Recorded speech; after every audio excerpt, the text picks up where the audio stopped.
नमस्कार, मैं हूं आकांक्षा और आप देख रहे हैं आईबीसी 24 छत्तीसगढ़ से जुड़े हमारे इस खास बुलेटिन में आप सभी का स्वागत है।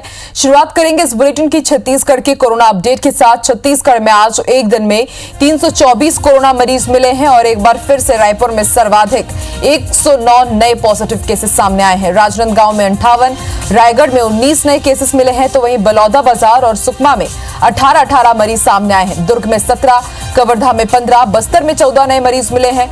धमतरी में 11, बिलासपुर में 9, गरियाबंद और कांकेर में 7 केसेस सामने आए हैं। छत्तीसगढ़ में अब तक 11,743 लोग संक्रमित हो चुके हैं। कोरोना से एक्टिव केसेस की संख्या 3,072 तक पहुंच गई है। छत्तीसगढ़ में अब तक 8,582 मरीज ठीक हो चुके हैं। आज 263 मरीज ठीक भी हुए हैं और उन्हें डिस्चार्ज किया गया है। छत्तीसगढ़ में आज 2 कोरोना संक्रमितों की मौत हुई है और अब तक 80 से ज्यादा मौत हो चुकी है छत्तीसगढ़ में। और ज्यादा जानकारी के लिए बात करेंगे हमारे सहयोगी विनय से। विनय, छत्तीसगढ़ का कोरोना अपडेट बताइए। देखिए, आज 324 मरीज मिले हैं, मतलब 300 से ज्यादा, और देर रात एक और बुलेटिन आ सकती है, उसमें आंकड़ा 400 के पास पहुंच सकता है, ऐसा जो अनुमान है वो लगाया जा रहा है। इसी के साथ साथ 11,743 अब कुल टोटल संक्रमितों की संख्या हो गई है। लेकिन इन सब के बीच में सबसे ज्यादा जो सरकार की जो भी प्राथमिकता है वो मौतों पर लगाम लगाने की है। आज 2 मौतें हुई हैं और अब कुल मिला करके 65 मौतें हो चुकी हैं इधर, और जो कोरोना से एकदम मौत हुई है वो हुई है 24। टोटल जो मौतें हैं इन मौतों में अगर देखा जाए तो सर्वाधिक रायपुर से मौत हुई है। 32 ऐसी मौतें हैं जो अन्य बीमारियों से जो पीड़ित थे, उसके अलावा उनको कोरोना भी हुआ है। इसके अलावा 11 जो टोटली कोरोना कांड से मौत हुई है। तो टोटल यहाँ पे अगर देखा जाए तो 43 मौतें रायपुर में हुई है कुल मौतों को। एक बात देखा गया है कि अधिकतर जो आज बैठक हुई है, जो ऑडिट सरकार करा रही है, डेथ ऑडिट, उसकी आज बैठक हुई है। बैठक में ये देखा गया है कि बातचीत चली कि इसमें जो प्राइवेट हॉस्पिटल है पहले मरीजों को रख ले रहे हैं, क्योंकि उनके पास में कोरोना की जांच की कोई सुविधा नहीं है, उतने संसाधन नहीं है कि किस तरह से वहां पर लोगों को केयर किया जा सके। उस दौरान मरीज संक्रमित हो रहे हैं और बाद में वो जो सरकारी अस्पताल है, जब हालत बिगड़ती है तो वहां भेज देते हैं, जिसमें उनकी अधिकतर जो डायलिसिस में जाते हैं उसके बाद में उनको नहीं बचाया जा सकता है, मौत हो जा सकती है।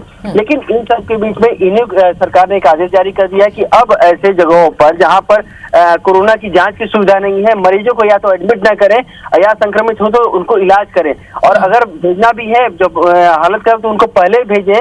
अगर उस दौरान डॉक्टर को भेजें, रास्ते में कहीं मौत न हो जाए, पूरी तरह से व्यवस्था बनाने के बाद ही भेजें।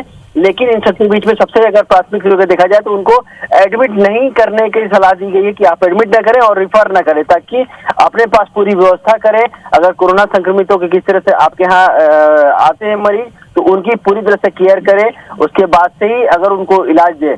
एक बात ये हुई। दूसरी चीज, अब अगर देखा जाए तो रायपुर में हर एक जगह पे रोज नए जो कांटेक्ट में मरीज मिल रहे हैं, उसके अलावा एक जोन जो हॉट स्पॉट जोन है वो डेवलप हो रहा है। जैसे कि परसों अगर देखा गया तो परसों सेंट्रल जेल में थे, कल देखा गया तो अर्जुन नगर में सर्वाधिक 32 मरीज मिले हैं, और आज जो वीआईपी एरियाज है वहां पर सर्वाधिक मरीजों मिलने की सूचना है कि वहां पर मरीज मिले। इसका मतलब है कि कोई ना कोई अगर देखा जाए इसका पैटर्न, तो हर एक जगह पर एक हॉट स्पॉट जोन हर दिन बढ़ रहा है, जिसके कारण से रायपुर लगातार छत्तीसगढ़ में कोरोना का आंकड़ा बढ़ता जा रहा है और जो डेथ रिपोर्ट है वो भी अब बढ़ती जा रही है, और यही चिंता की बात है। शुक्रिया पूरी जानकारी के लिए।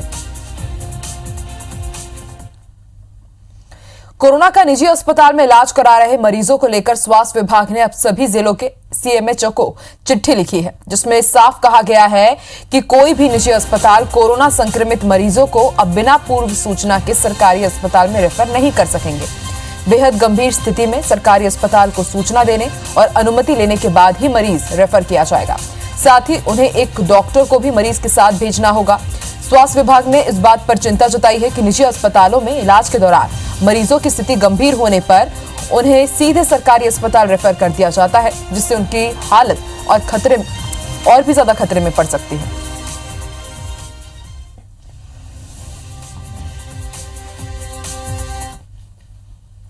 इसी बीच आपको बड़ी खबर रायपुर से बता दें, अविनाश बिल्डर के ठिकानों पर आईटी की दबिश है।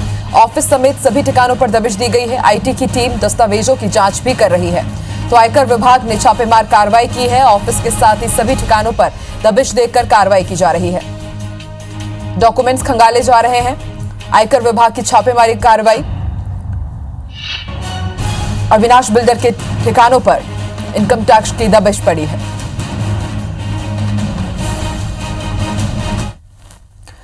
छत्तीसगढ़ में निगम मंडलों में नियुक्ति को लेकर कई घंटों की कवायद के बाद भी दूसरी लिस्ट पर फिलहाल सस्पेंस ही बना हुआ है। मुख्यमंत्री निवास में हुई कांग्रेस समन्वय समिति की बैठक में प्रदेश प्रभारी पीएल पुनिया और सीएम भूपेश के साथ प्रमुख नेताओं की लिस्ट को लेकर मंथन हुआ। बैठक के बाद कांग्रेस प्रदेश प्रभारी पुनिया से विधानसभा अध्यक्ष चरणदास महंत ने मुलाकात की।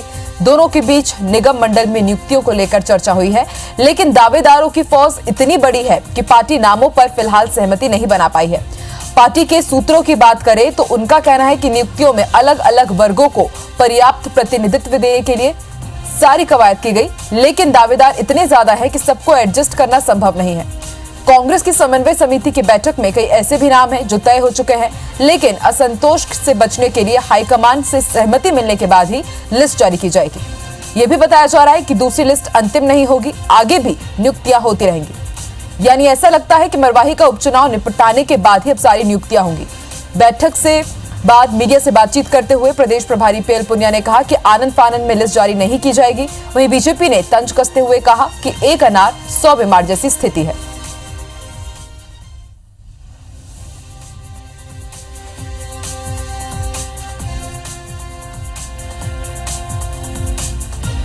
तो दूसरी सूची पर पेच फंसा हुआ है। निगम मंडल बोर्ड की अभी लिस्ट पर सहमति नहीं बन पाई है, नामों पर सहमति नहीं बनी और इसके कारण ही ये लिस्ट अटक गई है। आपको बता दें आज कांग्रेस समन्वय समिति की बैठक हुई और 3 घंटे तक ये बैठक चली है। निगम मंडल के नामों पर मंथन हुआ है और मुख्यमंत्री निवास में ये बैठक हुई थी।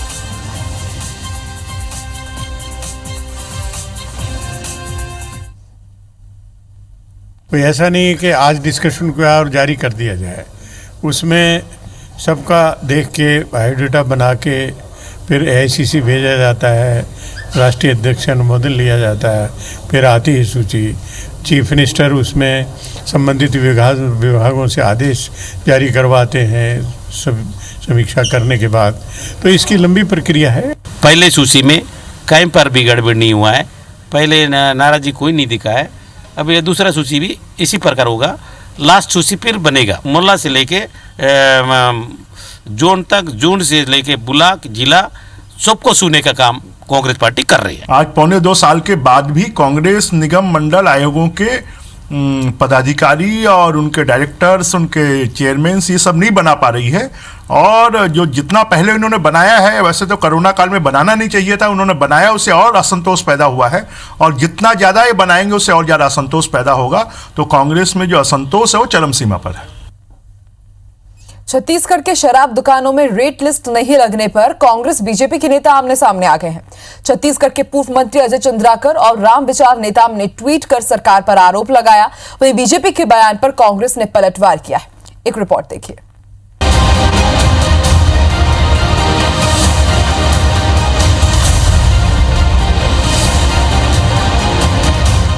छत्तीसगढ़ में एक बार फिर शराब को लेकर सियासत गर्मा गई है।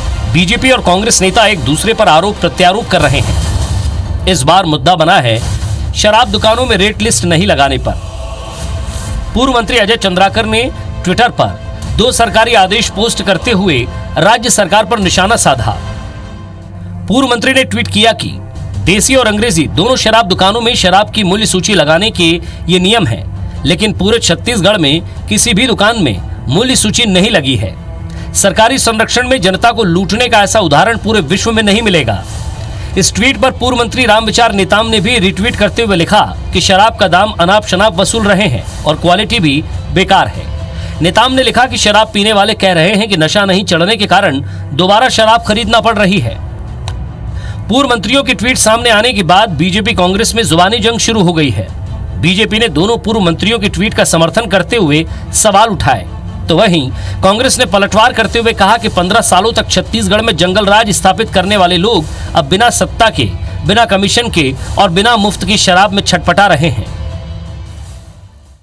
शराबबंदी तो दूर की बात है 20 महीनों की सरकार में, लेकिन जिस तरीके से शराब को प्रमोट किया जा रहा है, अर्थात शराब की दुकानें बढ़ रही हैं, अर्थात शराब की टाइमिंग्स बढ़ रही हैं, शराब ओवर रेट्स में बिक रही है, रेट लिस्ट नहीं है, अर्थात घपले का काम चालू है, और यहाँ तक कि घर पहुँच सेवा भी ये कांग्रेस की सरकार कर रही है। गांव पाटन, जो कि माननीय मुख्यमंत्री भूपेश बघेल जी का क्षेत्र है, वहाँ पर शराब लूटते और शराब चोरी करते हुए जिला पंचायत सदस्य समेत 20 लोगों के खिलाफ आपराधिक मामले दर्ज हुए हैं। तो शराब चोर भारतीय जनता पार्टी का ये नैतिक साहस ही नहीं है कि शराबबंदी के ऊपर बात करें। सबसे पहले तो शराब चोरी के जुर्म के लिए उन्हें प्रदेश की जनता से माफी मांगनी चाहिए। शराब पर संग्राम छत्तीसगढ़ में पुरानी बात है। शराबबंदी के मुद्दे पर बीजेपी और कांग्रेस नेता एक दूसरे को घेरते रहे हैं, लेकिन कोरोना काल में शराब की रेट लिस्ट और उसकी क्वालिटी पर नेताओं का सियासत करना कई सवाल खड़े करता है। सौरभ सिंह परिहार, IBC 24, रायपुर। मुख्यमंत्री भूपेश बघेल छत्तीसगढ़ ओलंपिक संघ के अध्यक्ष चुने गए हैं, वहीं गुरुचरण सिंह होरा निर्विरोध महासचिव चुने गए हैं। छत्तीसगढ़ ओलंपिक संघ का चुनाव आज रायपुर के निजी होटल में हुआ, जिसमें कोषाध्यक्ष पद के लिए स्विमिंग संघ के सचिव साई राम जाखड़ चुने गए हैं।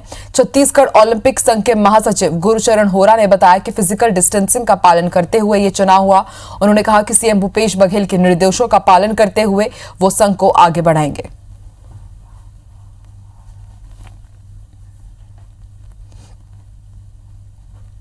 निर्विरोध निर्वाचित हुए अध्यक्ष पद के लिए भूपेश बघेल जी, उनके नेतृत्व में खेलों को आगे बढ़ाने के लिए हमारे बिना मांगे उन्होंने खेल प्राधिकरण का गठन कर दिया, और हम लोग चाहेंगे कि पक्ष विपक्ष सबको साथ में लेके हम एक अच्छा आयाम दे सकें। माननीय मुख्यमंत्री जी के की अध्यक्षता के रूप में ये चुनाव हुआ है, और हमारी पूरी कोशिश रहेगी कि छत्तीसगढ़ के खिलाड़ियों और यहाँ के बच्चों को ज़्यादा से ज़्यादा अवसर मिले नेशनल और इंटरनेशनल में। ये 20 साल में जो छत्तीसगढ़ में चुनाव हुआ पहली बार, और जो टीम बनी है प्योर स्पोर्ट्समैन है, इसमें पूरे पदाधिकारी लोग हैं पूरे हर खेल संघ से, और भी जो मुझे उम्मीद है कि अच्छा कार्य होगा। इसलिए अभी हमने पूरे जिलों में ओलंपिक संघ का गठन है हमारा। प्रधानमंत्री नरेंद्र मोदी द्वारा जारी देश की नई शिक्षा नीति को लेकर देश भर में विचार मंथन का दौर चल रहा है। राजनीतिक पार्टियों के नेताओं से लेकर शिक्षाविद सहित बुद्धिजीवियों ने भी नई शिक्षा नीति को लेकर अपने अपने विचार व्यक्त किए हैं। वहीं बिलासपुर सांसद अरुण साव ने नई शिक्षा नीति को लेकर कहा है कि लंबे समय से शिक्षा नीति में बदलाव की जरूरत महसूस की जा रही थी। केंद्र सरकार ने महत्वपूर्ण कदम उठाते हुए नई शिक्षा नीति लागू की है, जिसका गाँव से लेकर विद्वान तक के लोग जो विद्वान है वो स्वागत कर रहे हैं। पूरे देश भर में इस शिक्षा नीति का स्वागत हो रहा है। निश्चित रूप से यह शिक्षा नीति भारत को आत्मनिर्भर भारत बनाने की दिशा में, भारत को आगे तरक्की की दिशा में ले जाने में कारगर साबित होगा। दक्षिण पूर्व मध्य रेलवे के अनूपपुर सेक्शन में प्रस्तावित पेंड्रा रोड और निगौरा रेलवे स्टेशन के बीच 26 किलोमीटर तक तीसरी रेल लाइन बिछाने का काम पूरा हो गया है। इसकी जानकारी खुद रेल मंत्री पीयूष गोयल ने ट्वीट कर दी है। RBNL ने इस काम को समय से पहले ही पूरा कर लिया है। RBNL ने लॉकडाउन के दौरान ट्रेनों के परिचालन बंद होने का फायदा उठाया और इस काम को पूरा कर दिया। बता दें कि बिलासपुर से अनूपपुर तक तीसरी रेल लाइन बिछाने का काम चल रहा है। प्रोजेक्ट बड़ा होने के कारण इसे सेक्शन के तौर पर किया जा रहा है, जिसके तहत अनूपपुर से निगौरा तक रेल लाइन बिछ चुकी है। संभावना है कि सेफ्टी कमिश्नर इसी महीने रेल लाइन के निरीक्षण के लिए आ सकते हैं। वहीं दूसरे चरण के काम के लिए भूमि अधिग्रहण का काम शुरू कर दिया गया है, जिसके बाद अब यहां भी लाइन बिछाने का काम शुरू कर दिया जाएगा। पेंड्रा से लेकर अनूपपुर तक का जो काम है वह RBNL काम कर रही है, जो कि रेलवे की अनुषंगी उपक्रम में है। और यह कार्य अभी पेंड्रा से लेकर निगौरा स्टेशन तक, जिसमें कि पेंड्रा, हर्री, वेंकटनगर, निगौरा ये 4 स्टेशन आते हैं। यहाँ पर थर्ड लाइन काम कंप्लीट हो चुका है और जल्द ही इसका CRS इंस्पेक्शन हो जाएगा और ये थर्ड लाइन हमें इन सेक्शन के बीच में प्राप्त हो जाएंगे। महात्मा गांधी पर केंद्रित अंतर्राष्ट्रीय वेबिनार का उद्घाटन करते हुए मुख्यमंत्री भूपेश बघेल ने कहा कि छत्तीसगढ़ ने महात्मा गांधी के विचारों को आत्मसात किया और उनके दर्शन को जीवन में उतारने के लिए सरकार प्रयास कर रही है। गांधीवादी मूल्यों पर आधारित प्रतिष्ठित और सरकारी संस्था सोसाइटी फॉर एम्पावरमेंट की तरफ से आयोजित इस अंतर्राष्ट्रीय वेबिनार में मुख्यमंत्री ने कहा कि गांधी कोई व्यक्ति नहीं, विचार थे। उनके विचारों की हत्या नहीं की जा सकती। आज 70 साल बाद भी वो हर परिस्थितियों में, हर काल में अपने विचारों के माध्यम से मौजूद रहते हैं। इस वेबिनार में वर्तमान वैश्विक परिदृश्य में महात्मा गांधी की प्रासंगिकता पर सभी विद्वानों ने चर्चा की। भारत के अलावा इजराइल, अमेरिका समेत कई देशों के गांधीवादी विद्वानों ने इसमें हिस्सा लिया। हम लोगों ने पिछले कुछ समय से अपने प्रदेश में गांधी जी की इस दृष्टि को साकार करने का छोटा सा प्रयास किया है। हमारी नरवा गरवा, घुरवा और बाड़ी योजना ग्रामीण जीवन को सुगम बनाने की दृष्टि से एक महत्वपूर्ण योजना है। जब तक ग्रामीण अर्थव्यवस्था के दृष्टिकोण से संसाधनों का विकास नहीं किया जाएगा, तब तक गांव का उत्थान असंभव है। क्या आपने कभी सोचा था कि कभी ऐसा भी होगा कि चावल की कीमत 1 रुपए किलो और गोबर 2 रुपए किलो बिकेगा? लेकिन छत्तीसगढ़ की सरकार ने गरीबों का पेट भरने और ग्रामीण अर्थव्यवस्था को मजबूती देने के लिए ऐसा कर दिखाया। हाल ही में शुरू हुई गोधन योजना से अब ग्रामीणों से 2 रुपए किलो में गोबर खरीदा जा रहा है और इसके लिए जो रुपए हैं वो ऑनलाइन अकाउंट में ट्रांसफर भी किए जा रहे हैं। गोबर की बड़ी कीमत का ही असर है कि शायद देश और दुनिया में पहली बार आज गोबर भी चोरी हो गया। देखिए रिपोर्ट। ये 2 तस्वीरें प्रदेश ही नहीं, देश और दुनिया के इतिहास की सबसे खास तस्वीरें हैं। पहला 20 जुलाई हरेली के दिन का, जिस दिन छत्तीसगढ़ में गोबर की सरकारी खरीदी शुरू हुई, और दूसरी तस्वीर 5 अगस्त की, जब गोबर बेचने वालों के खाते में ऑनलाइन रुपया मुख्यमंत्री भूपेश बघेल ने खुद ही क्लिक कर डाली। गलियों और सड़कों पर मारी मारी फिरने वाली गायों की तकदीर तो बदली ही, गोबर बेचने की मारा मारी भी शुरू हो गई। इन सब के बीच एक खबर आई है कोरिया जिले से, जिसने हर किसी को हैरान कर दिया है। ग्राम पंचायत रोजी में 2 लोगों घर से गोबर चोरी हुई है और उसकी जानकारी वहाँ के जो अध्यक्ष हैं गौठान समिति के, उन्होंने सचिव को दी थी। जी हाँ, सुनकर शायद आपको भी यकीन न हो, लेकिन ये गाय और गोबर से बदली तकदीर का ही नतीजा है कि एक गांव से गोबर चोरी हो गई। ये शायद देश और दुनिया में गोबर चोरी का पहला मामला होगा। मनेन्द्रगढ़ जनपद के रोजी निवासी फुलमती और रिचबुदिया नाम की 2 ग्रामीण महिलाओं ने गौठान समिति के अध्यक्ष शिव नारायण से शिकायत की है कि घर में बने मवेशियों के लिए बने बाड़े से गोबर की चोरी हो गई है। समिति अध्यक्ष ने गांव के सचिव त्रिभुवन नारायण सिंह को इसकी जानकारी दी है। साथ ही गौठान समिति ने जांच शुरू कर दी है।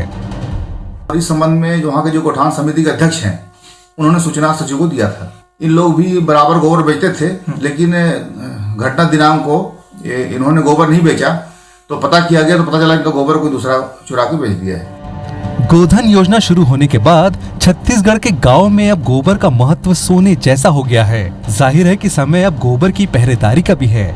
सतीश गुप्ता, IBC 24, कोरिया। कोरबा के बलगीखार इलाके में कच्ची शराब पीकर 2 साड़ू भाइयों की मौत हो गई, वहीं तीसरे की हालत गंभीर बताई जा रही है।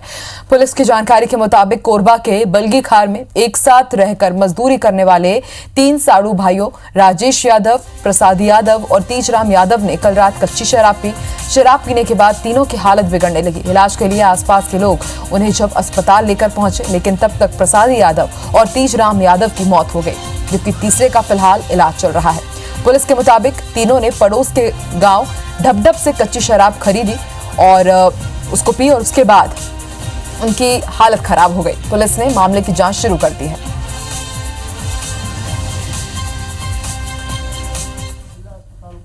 अस्पताल में मिला है कि प्रसादी राम और तीजराम दोनों साड़ू हैं। इन लोग जहरीली शराब पीकर भर्ती हुए थे इलाज हेतु, और इलाज के दौरान इनका एक और साड़ू था राजेश, तीनों शराब पिए। उसकी हालत कैसी है? उसकी हालत सामान्य है।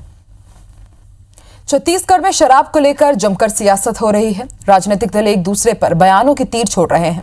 इसी बीच जशपुर जिले से अच्छी खबर मिली है, जहां के सुखरापारा गांव के लोगों ने खुद से शराबबंदी कर ली है। ग्रामीणों ने बैठक लेकर शराबबंदी का फैसला लिया और गांव का कोटवार चौक चौराहे पर बकायदा इसकी मुनादी भी कर रहा है।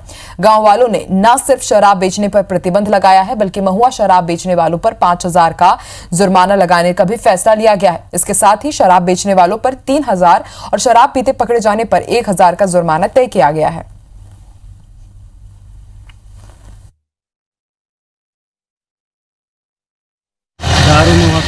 बेचने वाला 5,000 और दारू बनाने वाला 5,000 जुर्माना अब बनाने वाला ला 5,000 जुर्माना।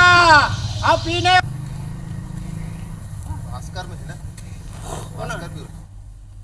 और इस बुलेटिन में इतना ही। आप देखते रहिए IBC 24। नमस्कार।